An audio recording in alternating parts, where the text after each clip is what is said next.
नमस्कार, आप देख रहे हैं रिलेशन ऑफ इंडिया न्यूज, राष्ट्रीय चिंतन का सजग प्रहरी। आपकी आवाज जो सच दिखाने से कभी पीछे नहीं हटती। यहाँ हर खबर पूरी जिम्मेदारी से रखी जाती है, जो जरूरी है वही दिखाया जाता है।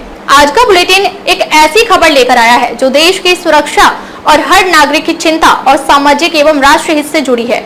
यह खबर सिर्फ जानकारी नहीं, चेतावनी भी है और एक अपील भी कि हम सब मिलकर आतंक के खिलाफ खड़े हों और राष्ट्र निर्माण में सहयोगी बने। तो चलिए शुरुआत करते हैं आज की सबसे अहम और बड़ी खबर के साथ।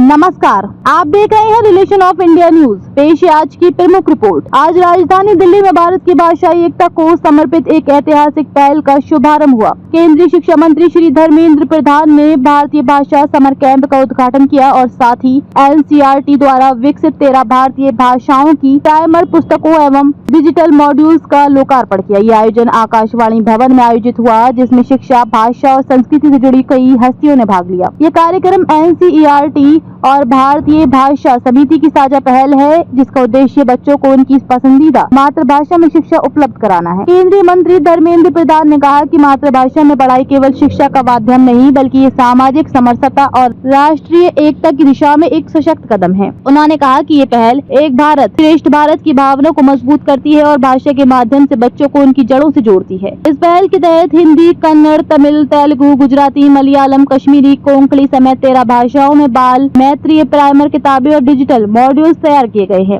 NCERT के निदेशक प्रोफेसर दिनेश प्रकाश ने बताया कि ये सामग्री कक्षा 1 से 3 के बच्चों के लिए है, ताकि वे शुरू से ही अपनी भाषा में सीख सकें और बेहतर समझ विकसित कर सके। भारतीय भाषा समिति के अध्यक्ष श्री चमू कृष्ण शास्त्री ने कहा कि मातृभाषा में शिक्षा से बच्चों का सामाजिक और भावनात्मक विकास भी होता है। NCERT अब इन पुस्तकों को देश भर के स्कूलों में पहुँचाने की योजना पर काम कर रहा है। शिक्षकों के लिए विशेष प्रशिक्षण कार्यक्रम भी जल्द शुरू होंगे। ये प्रयास न सिर्फ भाषाओं को जीवित रखने का माध्यम है, बल्कि नई पीढ़ी तक उन्हें आत्मविश्वास के साथ पहुंचाने का भी जरिया बनेगा। रिलेशन ऑफ इंडिया न्यूज के लिए मनोज सलूजा, अशोक कुमार निर्भय के साथ ब्यूरो रिपोर्ट। इस तरह की खास रिपोर्ट्स के लिए देखते रहिए रिलेशन ऑफ इंडिया न्यूज। अगर आप अपनी समस्या धार्मिक, सामाजिक, सांस्कृतिक या स्कूल, कॉलेज, संस्था, क्लब के आयोजनों से संबंधित खबर को कवरेज देना चाहते हैं तो संपर्क करें 9810212516 और 9540444761 पर।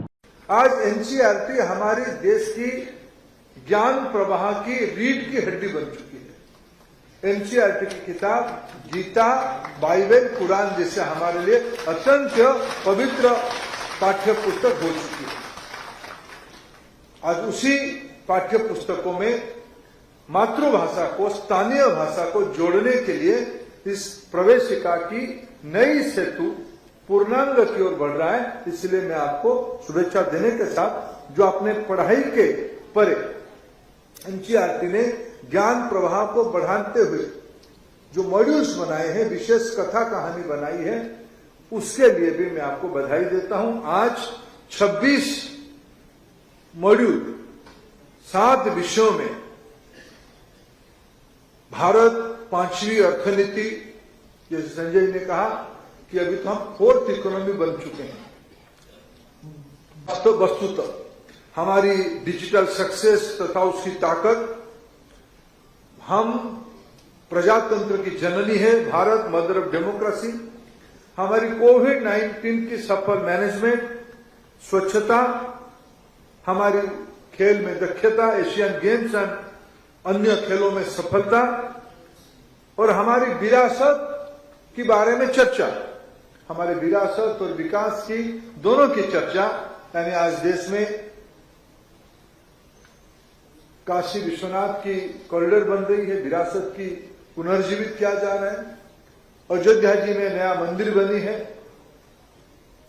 देश में नई संसद भवन बनी है, बाबा साहेब आम्बेडकर जी की सारे स्मृतियों को नए सिरे से पुनर्स्थापित करने का प्रयास किया जा रहा है। भगवान बिरसा मुंडा की जन्मदिन को जनजाति गौरव दिवस के रूप में पालन किया जा रहा है। ये सारा विषय को अभी तक मेरे पास जो सूचना मिली है, ऐसे 23